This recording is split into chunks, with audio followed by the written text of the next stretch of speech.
programa, digamos. Me Bueno. parece que es la mejor manera de conmemorar este 24. Hace, no sé ya, pero deben ser 17 años, 16 años, que Santa Fe tuvo una presentación de un libro que a muchos nos dejó una doble sensación. Por un lado, de una enorme amargura y tristeza, pero por otro lado, la alegría de que un grupo de ex presos de Coronda durante la dictadura, el relato comienza antes, en el 74, con la AAA, 70 presos de Coronda contaron la historia de lo que era vivir detrás de la mirilla. Un libro de verdad que es emblemático, que es un patrimonio de la memoria santafesina, que lo escribieron además de forma anónima. Ya cuando vos lees el libro no tenés forma de saber quién es cada uno que los relata. Sin embargo, entre los autores sabemos quiénes lo han presentado y quiénes han puesto el rostro y la voz para contar cómo fue aquella confección. Es un buen día para hablar de Detrás de la Mirilla, de aquella tragedia que vivieron tanto en la ESMA como en tantos otros centros de reclusión ilegal, como también en las cárceles argentinas. Y está José Setur, que ha tenido la gentileza de venirse acá, es uno de los 70 presos de la cárcel de Coronda, que escribió Detrás de la Mirilla. ¿Cómo andas, José? Pero muy bien, excelente. Te escuchaba y realmente fue en el año 2003 la presentación del libro. De casualidad. En septiembre. En el Paraninfo fue, ¿no? Y creo que fue el 18 de septiembre porque es el cumpleaños de mi esposa. Mirá. Así que me acuerdo. Fue una presentación simultánea, se hizo la presentación acá y en Rosario. Porque el libro es... ahora es internacional, pero en ese momento era muy nacional. Me sorprendió que le cambiaran el nombre en Francia. Es un libro mundial, está muy traducido. Sí, se cambió el nombre porque no se entendía en francés del otro lado de la mirilla. Y ahora le pusieron de locos y... Sí, ni fu, ni morts, ni locos. Ni locos ni muertos. Ni locos ni muertos, porque era una frase del comandante de Gendarmería Cusidonchi que dijo: de acá van a salir o locos o muertos. Algunos salimos locos, pero muertos no hubo muchos. En Coronda no hubo muertos y en Coronda no hubo suicidio. Y cuando te refería a la presentación del libro, es bueno decir que el libro es un canto a la vida. Es un canto a la vida. Es un canto a la vida porque un montón de gente, en este caso creo que entre más de 70 que escribimos, hay un montón de gente que participó en todas las asambleas y en los encuentros que se hicieron durante todo ese periodo, a partir del 2000, 1999-2000, que solo empezamos a juntar en Santa Fe, en Rosario, en Buenos Aires, se hacían, digamos, encuentros por localidades. El peso estuvo acá en la ciudad de Santa Fe porque creo que era el motor fue santafesino. Y gente de diversa extracción, ¿no? Digamos, Claro. no había una hegemonía de pensamiento, porque ya en el 2000 muchos pensaban diferente.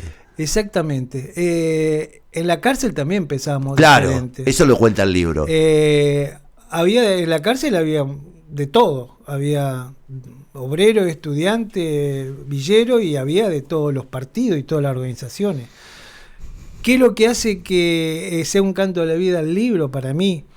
Es que el ser humano, cuando está realmente que te quieren volver loco o te quieren volverte muerto, el ser humano, a pesar de las diferencias que tenga con el que está al lado, se abroquela y se junta como para sobrevivir. Uh-huh. Yo creo que el libro es un canto a la vida y a la sobrevivencia, porque sobrevivir, no se puede sobrevivir solo. Yo no era muy avanzado ideológicamente, no tenía tanto conocimiento como otros compañeros cuando me detuvieron. Pero sí automáticamente entendí que la única forma de sobrevivir en ese régimen de campo de concentración, que era la cárcel de Coronda, la única forma era juntarte con el que estaba al lado, el que estaba arriba, el que estaba abajo, para entre todos tratar de, digamos, inventar cosas que te permitan vivir durante 24 horas. No te olvides que de las 24 horas estábamos 23 encerrados en la celda, había una sola hora de recreo, que con el paso del tiempo se fue incrementando esa represión. O sea, antes del 76, antes del golpe, los que estaban presos era una cosa. Tenían calentador, tenían mate, tenían una buena cantina, tenían visitas, hasta tenían visitas íntimas, higiénicas que le llamaban. Pero después del 76 la cosa, un ejemplo, empezábamos caminando en el patio todos juntos, después de a grupo de 5 y después tenías que caminar solo. O sea, estar solo. Bueno, después por la afluencia de más detenidos, las celdas en principio eran individuales. Y después ya se hicieron de a 2. O sea, cada celda tenía 2 ocupantes, digamos. Y eso, fundamentalmente el 80% era bueno. Por ahí algún porcentaje era malo de acuerdo a quién te tocaba. Claro, es como eso ocurre Aparte en cualquier cárcel, claro, o en cualquier matrimonio. Y en cualquier hospital cuando te toca la cama de al lado a alguien, ¿no? Claro. Pero José, ¿cuántos años estuviste entonces en Coronda? En Coronda yo estuve de 1977 hasta el 79, que se levantó la cárcel. En mayo del 79 se levanta toda la cárcel de presos políticos y el 90% de lo que estábamos en Coronda primero pasamos por Caseros y después pasamos por La Plata. En total estuve 4 años y medio. 4 años y medio que hay que tener en cuenta digamos, esta cantidad de años, porque estando torturado en lo que después reconocí como la seccional cuarta, lo que me torturaron me decían, vos menos de 4 años no va a estar. Así que me deben medio año, porque estoy 4 y medio. O sea que vos te das cuenta que la condena no es una condena, digamos, de papeles, sino es una condena de caíste, hiciste, te pasó esto, hiciste esto. Bueno, y es lo que te mereces. Así que ya estaba fijada la condena antes de que vaya la cosa al juez. Ahí te pone a disposición del PEN, del Poder Ejecutivo, como la mayoría. Te hacen o no te hacen causa y bueno, de acuerdo a los acontecimientos políticos fue que uno creo que logra la libertad.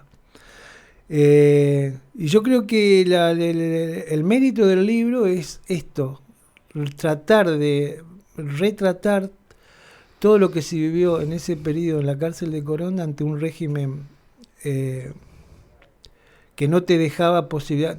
Vos entendés, a veces es difícil que la gente comprenda esto, porque es muy difícil explicarlo y si no lo viviste, o sea, uno que estuvo te lo entiende enseguida porque lo vivió, pero el que no lo vivió con palabras por ahí se hace difícil, pero qué sé yo, vos calculás que no tenías nada para leer, uno que estaba acostumbrado a leer, no tener nada para leer, lo único que tenías para leer era los prospectos de los medicamentos, qué sé yo. Y damos gracias a amoxicilina porque era un prospecto largo, con letras muy chiquititas, viste, que se abría, se desparramaba, se desplegaba y vos podías leer y leer y leer. Y se lo sabían de memoria ya. Y no sé si de memoria, pero al menos te dejaba la cabeza, digamos, con otras sensaciones. O sea, no tener nada. Después, bueno, podemos rescatar de Coronda, que esto sí que hay que rescatarlo, la comida. La comida era realmente, no te digo excelente, pero era muy buena. La comida la hacían los presos comunes. Nosotros estábamos en pabellones distintos, o sea, nunca tuvimos contacto con los presos comunes, siempre estábamos en los pabellones, lo que llamaban los presos políticos. Enfrente mío estaba don Alberto Maguit, que estuvo un tiempo. Vos es que me acordaba recién de Alberto Maguit, porque vos acabás de decir algo que a mí me trajo a él inmediatamente. Alberto Maguit me contó una vez que él aprendió a jugar al ajedrez en la cárcel de Coronda. Y que no tenían juego de ajedrez. Y que se armaron un juego con hojas y armaron las piezas con papel. Entonces yo, cuando hay gente que lo cuestiona a Maguit por un montón de cosas, por las que era cuestionable, obviamente, digo, ese tipo pasó por ahí. Pasó por la locura de la prisión y el encierro. Creo que estuvo 3 años, Alberto. No sé si tuvo tanto, pero estuvo bastante. 1 año y pico tuvo. Bueno, sí. Y aprendió a jugar inventándose un ajedrez, que habrá sido testigo de eso. Sí, no, yo el juego de ajedrez. Había compañeros que al ajedrez.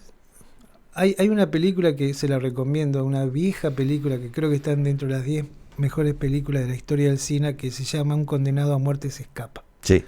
Y yo me acordaba estando preso de esa película, porque el tipo jugaba al ajedrez con los barrotes de la celda, reflejaba como un tablero. Entonces el hombre preso, digamos, miraba el tablero ese que se formaba con la sombra de las rejas, de la ventana de las rejas, y ahí miraba la ficha que él tenía y jugaba solo con la ficha. O sea, él también no tenía nada, estaba como nosotros. Pero nosotros el ajedrez lo hacíamos. En ese entonces existían, ustedes no los conocieron, pero había una caja de fósforo que se llamaba 70, que eran fósforos de cera, que venían con la cabecita azul. Cuadraditas azules. Sí. El palito era azul y la cabeza era gris. Blanco, bueno. Sí, venían de distintos colores. Sí. Y que tenía como una cajita, se abría y se podría cerrar, ¿no?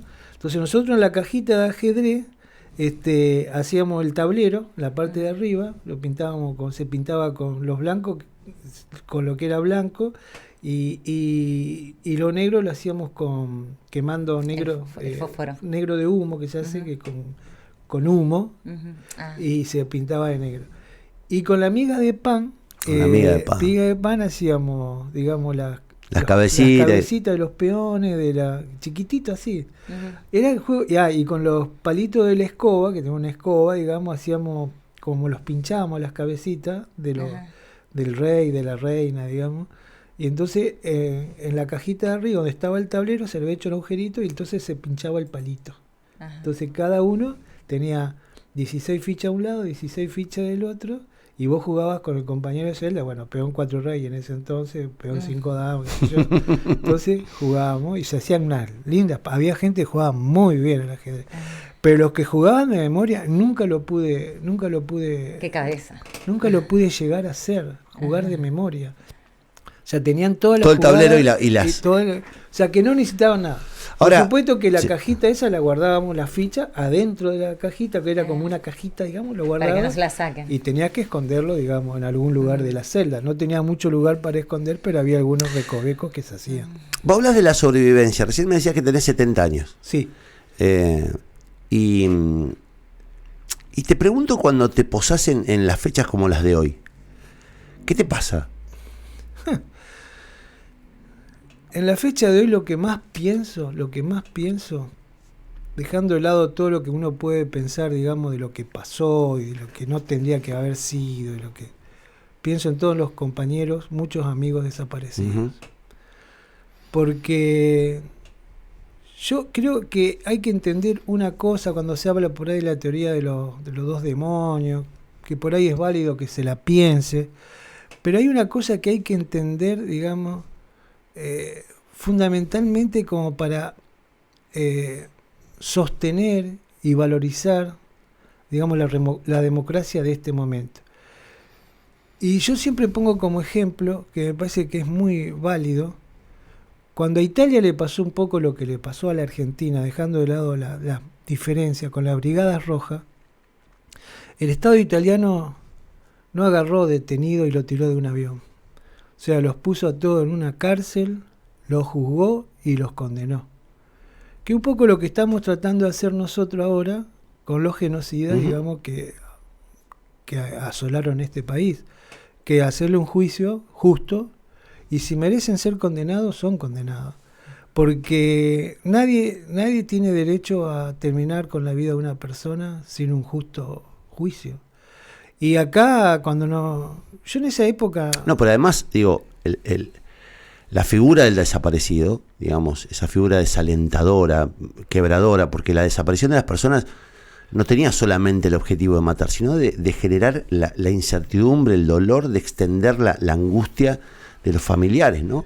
Es una tortura mental para quienes lo esperan al desaparecido. Sí, sí. Yo ahora estoy tratando de terminar un libro que estoy escribiendo, que va a ser un libro de un poco de relatos y más que nada de fotos de un gran amigo mío de la infancia y de la adolescencia,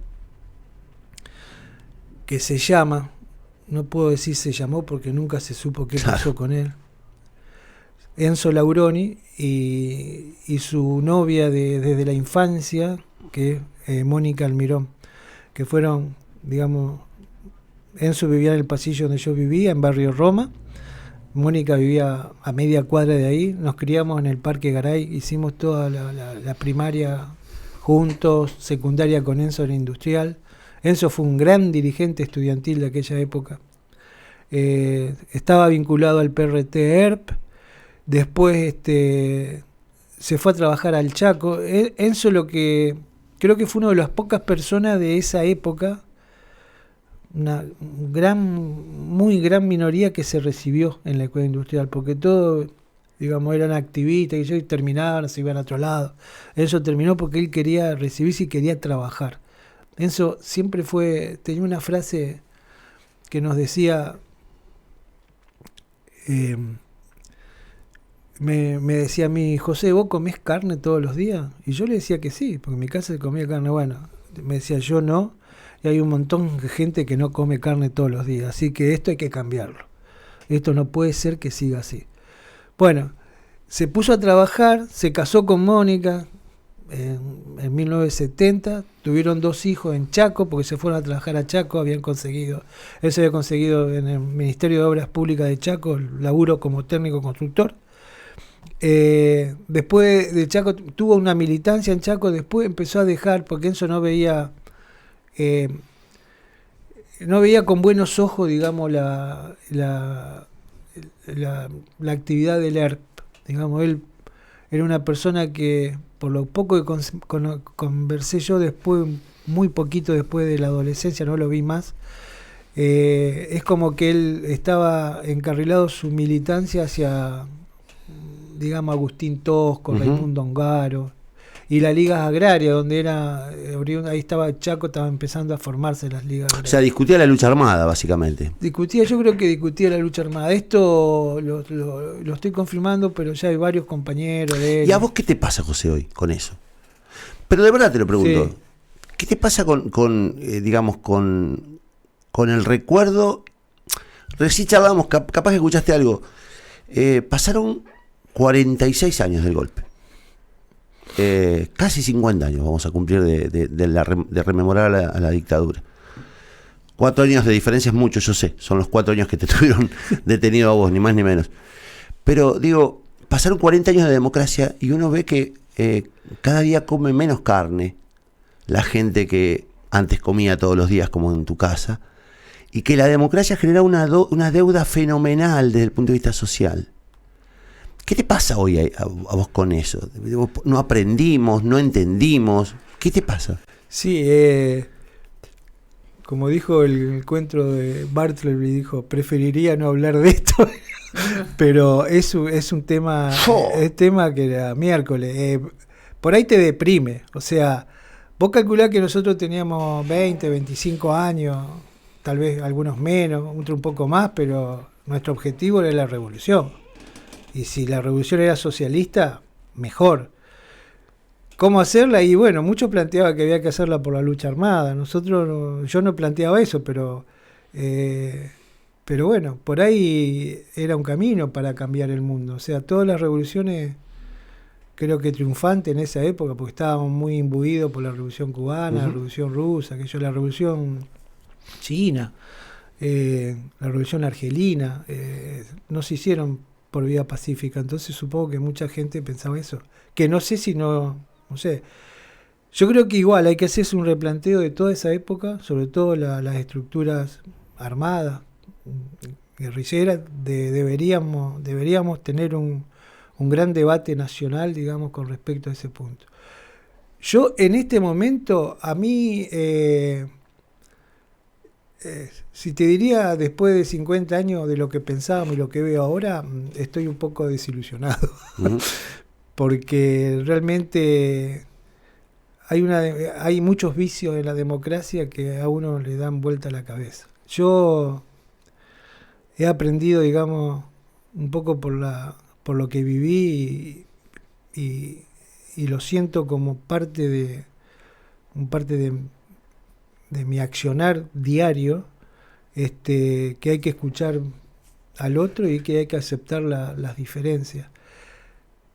No puedo aceptar una diferencia de alguien que, digamos, que embarga al país en $44.000 millones y no se sabe ese dinero dónde fue a parar.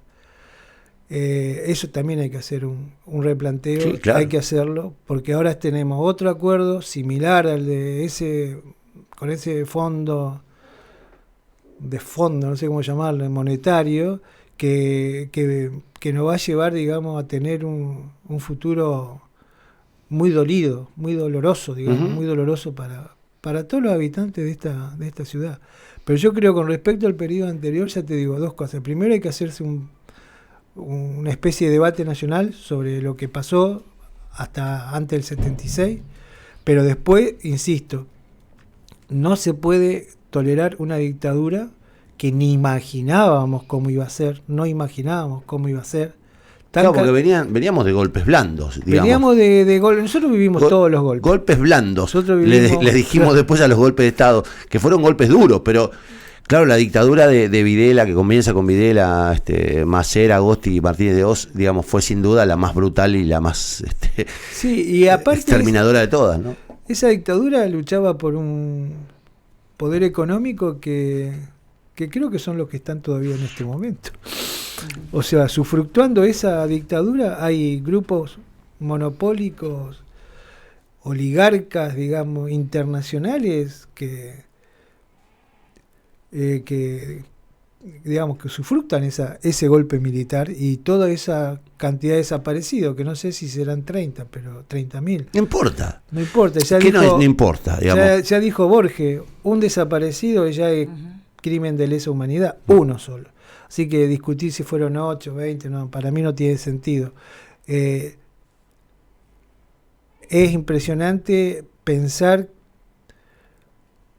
en esta entrevista que estoy haciendo sobre el libro de Enzo. Una de las entrevistadas me dice, y a Enzo lo hicieron volar.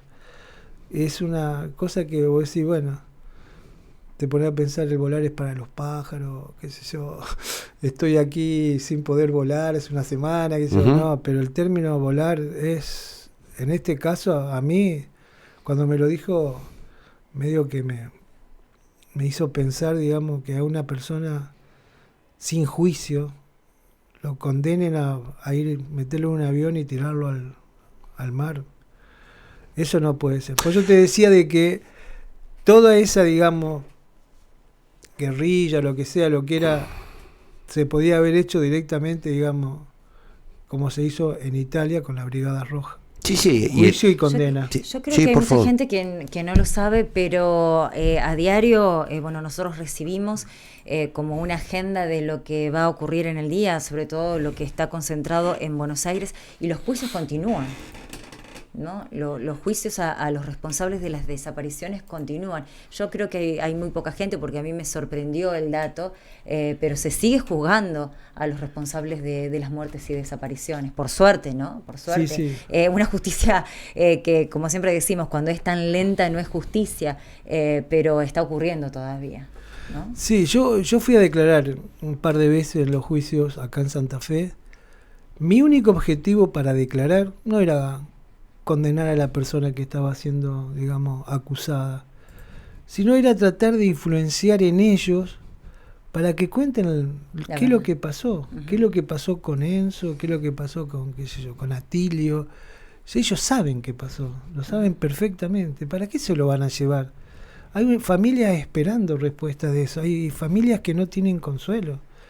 El padre de Enzo, yo salí de la cárcel, lo fui a ver, no porque era compañero de militancia, sino por compañero de infancia y de adolescencia de la familia, porque vivía en el mismo pasillo que donde vivía yo, en Barrio Roma. Lo fui a ver y el padre Enzo estaba perdido.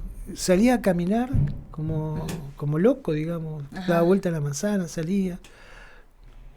La desaparición de Enzo lo terminó matando. La madre no, la madre fue más resistente. Se volvió a casar, la madre, bueno, después falleció, pero el padre de Enzo era una cosa que, una hierba, digamos, no viviente, digamos, ¿no? Y otra cosa que era espantosa, digamos, que cuando fui a visitar a la mamá y al padre y a la hermana de Enzo, después que salí de los 4 años y medio ese que me debe en medio, había una cosa que realmente bastante, todavía la estoy estudiando y analizando, pero recibían cartas de cautiverio de Mónica, la esposa de Enzo, como diciendo, estamos bien, que yo, nos dan de comer, y qué sé yo. O sea, una persona traía cartas, cobraba por la carta, y después, pero seguro que eran todas cartas inventadas. Porque a Enzo lo detienen después de Resistencia, se va a trabajar a Cipolletti. Ahí ya había dejado de la militancia en el partido del PRT, y lo detienen. Él tenía una camioneta, era constructor, una camioneta que decía Lauroni Construcciones, o sea que en la ciudad de Cipolletti lo detiene una fuerza de seguridad. Después van a la casa donde vivía con su esposa Mónica, le dicen a Mónica que Enzo había tenido un accidente, que lo vaya al hospital a verlo, la llevan y los dos no aparecieron nunca más. Después se lo vio un tiempo en la ESMA, de Cipolletti a la ESMA, después se lo vio en Resistencia, después de Resistencia de vuelta a la ESMA, muy torturado según testigo, y después de la ESMA de vuelta a Resistencia, donde parece que ahí era la orden de captura, y el 18 de diciembre de 1977 se lo ve por última vez y no se lo ve nunca más, se perdió todo rastro. Y eso no está bien. No está bien. Me preguntaba recién, estaba conversando con alguien, si conseguiste algún día de tu vida, después de la libertad, no pensar un solo día en lo que pasó. Sí. Yo aprendí mucho en mi vida, aprendí mucho en la cárcel. Me he peleado con mucha gente también que estuvimos presos, porque hay muchas cosas que yo no estaba de acuerdo. Cosas, por ejemplo, en la cárcel de La Plata, que había un compañero que ellos decían que era delator, y lo apartaban, y aparte de apartarlo, cuando pasaban por el patio le decían cualquier cantidad de cosas, lo maltrataban verbalmente, y aparte también una cosa que me llamó la atención, que como lo escupían. O sea, esas cosas a mí me enervaban, me peleé mucho con algunos compañeros que hacían esto, muchísimo, pero he dejado de pensar porque después, digamos, tuve una vida, digamos, en el barrio, y sobre todo después de la inundación que hablaba. Claro, vos fuiste inundado, José. Entonces, en la inundación... No, sí, es que me hace acordar mucho al Negro Castro también. Acá labura Lautaro. Digo, ustedes han pasado por todas. Digamos, sí. si hay ejemplos de resiliencia, yo lo veo al Negro Castro levantando la cortina de su negocio acá a 3 cuadras. Sí, y digo, conozco. ¿cómo? ¿Cómo puede? Y, viste, digo, de verdad son ejemplos tan maravillosos de la sobrevivencia y del canto. Y son un canto a la vida, ustedes. Sí. Yo en la inundación viví cosas excepcionales, en el Centenario. Yo estaba como vicepresidente de la vecinal en ese momento. Uh-huh. Entonces me tocó recibir toda la comida que daban, entregarle, qué sé yo. Hasta que un día de la provincia dijeron no hay más comida, y yo le dije dame un par de días para avisar porque me van a matar. Dieron un par de días, y después ya en ese par de días me tomé comunicando de que bueno, muchachos, es hora de volver a vuestra casa y pongámonos a cocinar cada uno, porque ya esto se terminó. Te digo, en ese momento yo creo que medio barrio me quería linchar, pero medio barrio no. Entonces fue una cosa. Pero lo que vi en inundación fue gente, digamos, ¿cómo se dice? Mal vista en el barrio, de un vivir no santo, digamos. ¿Cómo es esos muchachos, digamos, ayudaron al poblador con sus canoas, se pusieron canoas y sacaban a los vecinos, con el cual estaban enemistados por obvias razones, y los sacaban y lo llevaban a un lugar, digamos, que podían estar? O sea, la solidaridad que se vivió en la inundación, para mí, es la misma que se vivió en la cárcel de Coronda.